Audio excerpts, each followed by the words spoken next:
네, 늘 그렇듯 인사는 공손하게 송공손 배꼽 인사. 안녕하세요. 안녕하세요. 위클리벳 황당무계 황당한 문화나의 개소리. 안녕하세요, 문희정입니다. 안녕하세요. 이학범입니다.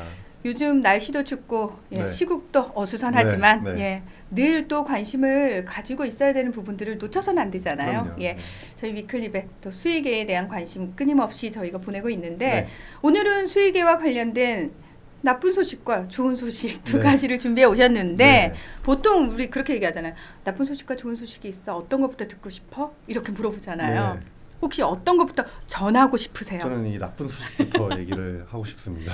그래요. 나쁜 거 빨리 얘기하고 좋은 소식으로 훈훈하게 마무리를 하죠. 예. 네. 어떤 나쁜 소식인가요? 저희가 여러 번 전해드렸었는데요. 이게 지난 19대 때도 발의됐던 법안 중에 약사법 개정안 중에 네. 이 지금 동물용의약품 제조업체에서 관리자를 두게 돼 있는데 이게 약사랑 한약사만 두게 돼 있는데 이거를 좀 수의사까지 확대하자. 왜냐면은 영세한 동물용의약품 제조업체에서 약사들을 못 구해가지고 지금 불법적으로 면허대 약사들을 쓰고 막 그러고 있거든요. 이런 지난번에 얘기한 거 네. 제 기억이 나면서 제가 그랬어요. 깜짝 놀라서 아니 동물용 약품인데 왜 관리자의 수의사가 안 들어가 있어요? 네. 이러고 제가 의문을 제기했던 기억이 나요. 네, 그러니까 이게 의약품 제조관리자의 약사 한약사를 두고 있는 건데 동물용만큼은 수의사도 좀 추가된 이제 이런 특례를 두자는 거거든요. 근데 네. 19대에서 잘 통과가 안 됐고 20대 국회에 들어서 다시 한번 그때 발의했던 김명현 의원님이 또 발의를 했어요. 네. 근데 그게 이 녹화날 기준으로 이제 3일 전부터 이제 소위가 시작됐거든요. 국회 보건복지위원회가 10월 31일부터 열려서 지금 3일째 회의를 하고 있는데 거기서 이제 안 좋은 얘기가 이제 자꾸 나오는 거죠. 그래서 회의 내용을 좀 소개해드리면 먼저 이제 전문위원실에서 이 법안 검토 의견을 냈는데 전문위원실은 나름 좀 객관적으로 법안을 심사한 것 같아요. 그래서 네. 여러 가지 점을 고려할 때 수의사에게도 제조관리 업무를 허용한다면 동물용의약품 제조관리업의 현실적인 어려움 해소에 기여할 수 있다는 점에서 고려할 만한 법이다. 왜냐하면 실제로 약사를 구하기 힘드니까. 그렇죠. 예. 다만 동물용의약품 제조관리 업무를 수행함에 있어서 약사와 수의사의 전문성 등을 면밀하게 검토해 적합성 여부를 검토할 필요가 있다라고 이제 전문위원실은 그렇게 얘기를 했어요. 네. 그거에 대해서 이제 식약처는 어떻게 또 얘기를 했냐면 이제 각 부처의 의견들을 이제 얘기하는 건데 식약처는 이제 안 된다는 식으로 얘기를 한 거죠. 이 제조관리자는 의약품의 제조 및 품질 관리에 대한 교육을 받고 적정한 지식을 가진 사람에게 자격을 부여하는 것이 원칙이다.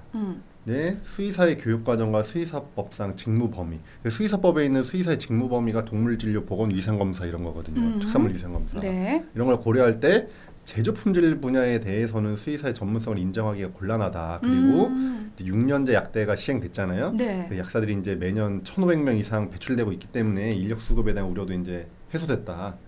이렇게 반대를 전했고요.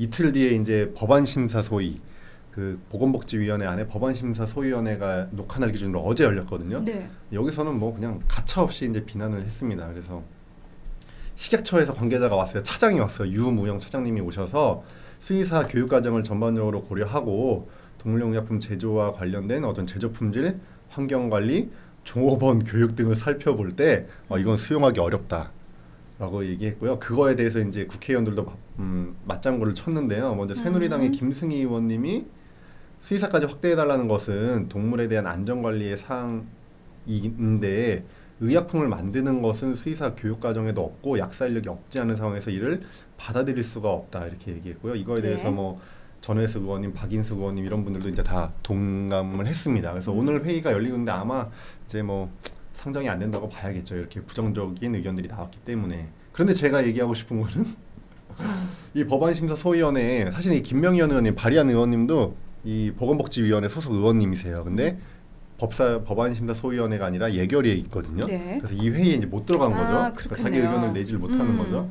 근데 이 회의에 참석한 식약처 유무영 차장, 이거에 맞장구 친 새누리당 김승희 의원, 더불어민주당의 전혜숙 의원님, 세 분 다 약사라는 게 이제 중요합니다. 그래서 유무영 식약처 차장님은 서울대 약대 출신 약사고요. 이 김승희 의원님이랑은 또 동문이세요. 이분도 이제 서울대 약대 출신 약사고. 또 김승희 의원님은 이번에 비례대표로 입성하셨는데 다들 아시겠지만 식약처장이었거든요. 근데 그만두시고 비례대표로 들어오셨기 때문에 뭐 유무영 식약처 차장님이랑은 너무나 잘 알겠죠. 친한 선후배겠군요. 네, 학교 같은 출신의 식약처에 같이 있었으니까. 그다음에 이제 맞장구 친 또 전혜숙 의원님, 더민주의 전혜숙 의원님도 영남대 약대 출신 약사다. 그래서 참 이런 법안 심사 소위원회가 과연 어떤 의미가 있나 이런 생각이 들어요.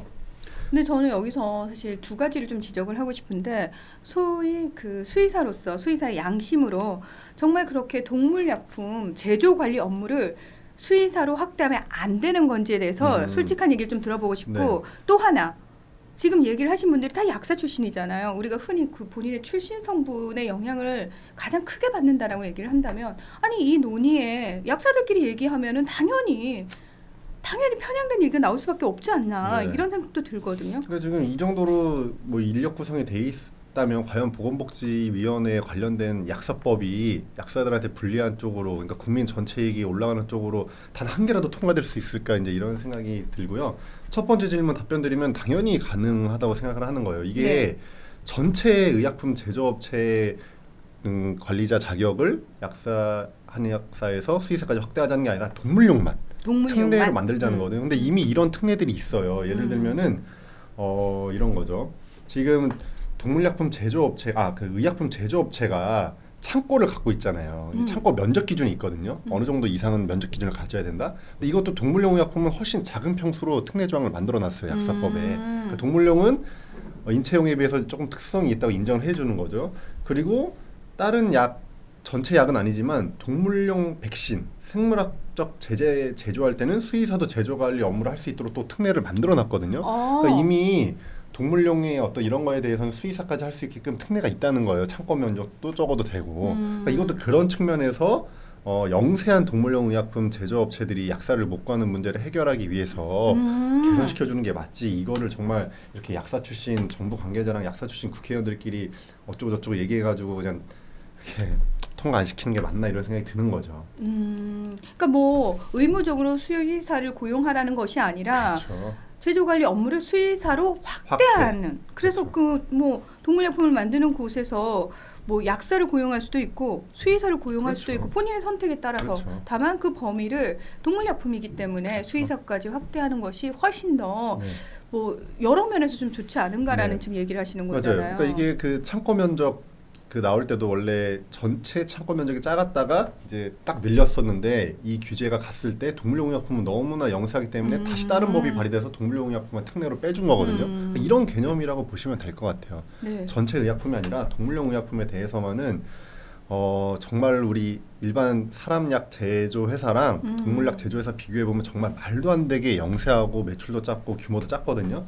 그런 수준에서 보시면 될 것 같습니다. 네. 그리고 이미 이 동물용 의약품 제조업체에서 약사들을 못 구해서 불법적으로 면대 약사들을 쓰고 있단 말이에요. 뭐 면허를 대여해 주는. 면허만 걸어놓고 단속 나오면 약사가 잠깐 왔다 가고 월급은 계속 들어가고 거의 사무실에 상주하지도 않아요. 이런 것 때문에 해결하기 위해서 발의된 법이라는 걸 잊지 않으셨으면 좋겠습니다. 네.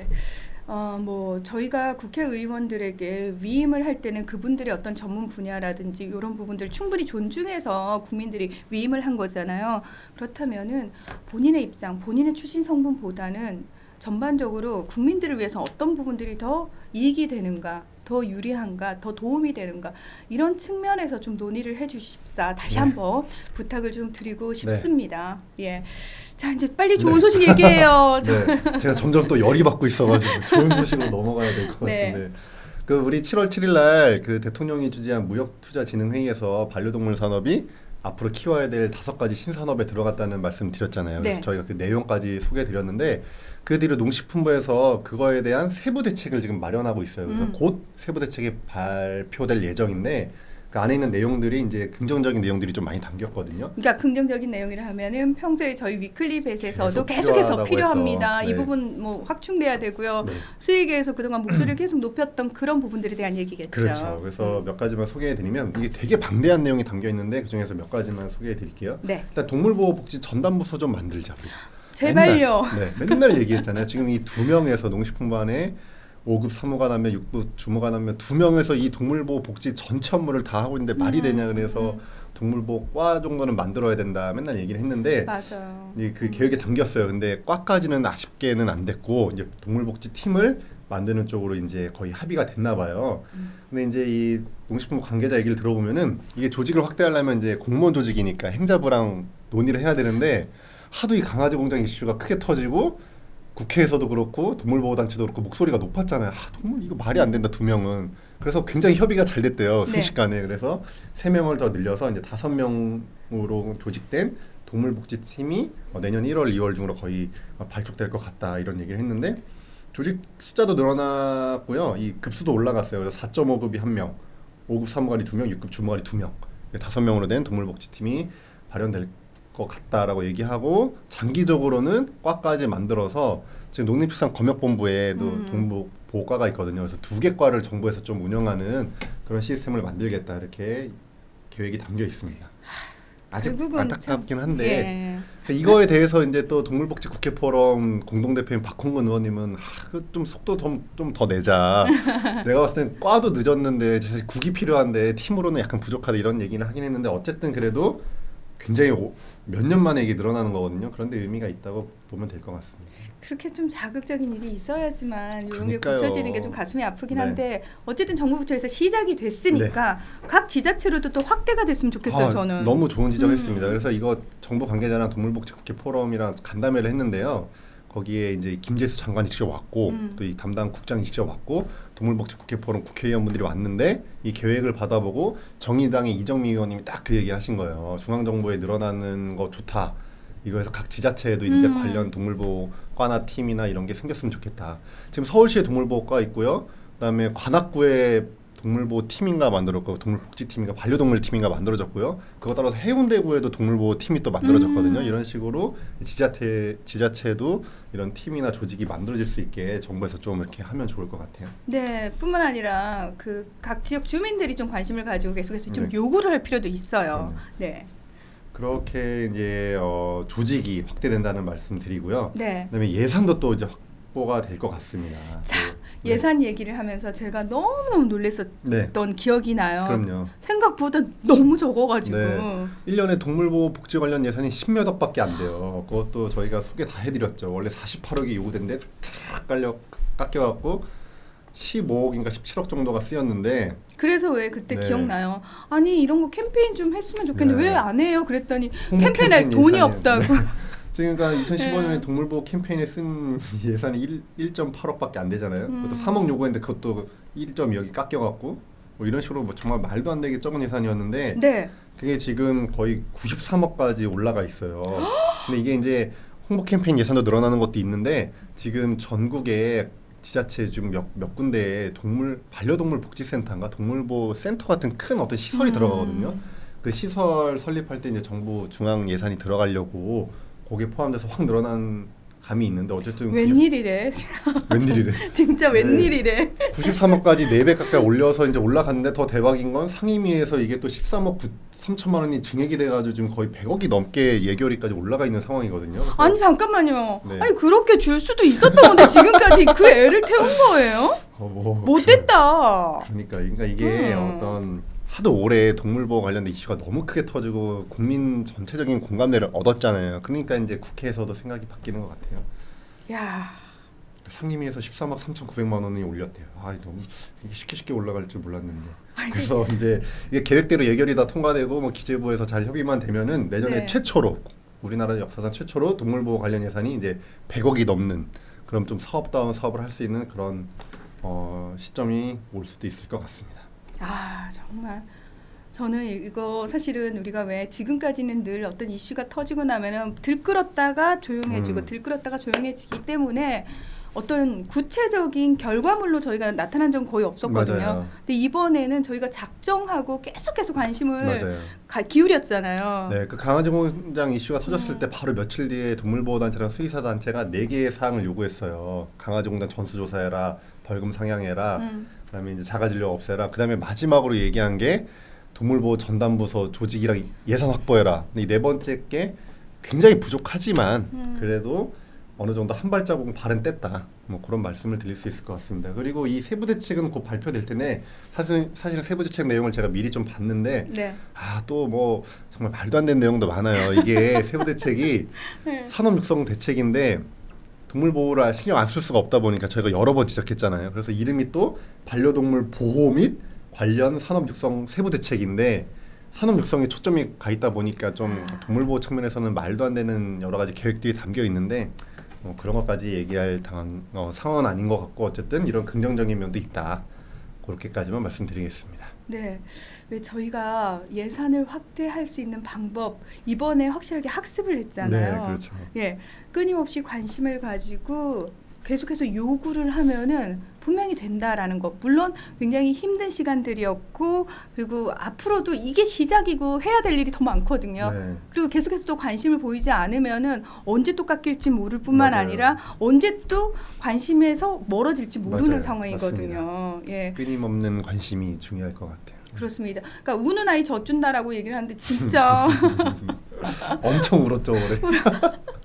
근데 정말 이렇게까지 되기까지 고생해주신 많은 동물보호단체분들 맞아요. 네. 그리고 우리 수의사 선생님들 네. 수의계 관련 많은 분들의 노력 덕분에 사실 네. 이제 제대로 시작을 좀 해볼 수 있는 것 같아요. 제가 이거 쭉 지켜보고 있잖아요. 지금 음. 과정을 옆에서도 보고 직접 회의도 들어가고 하는데 정말 이 동물보호단체분들이 정말 말도 안 되는 핍박을 받으면서 활동을 하고 있는데 그런 것들이 정말 요만큼 이제 보상을 받은 거죠. 진짜.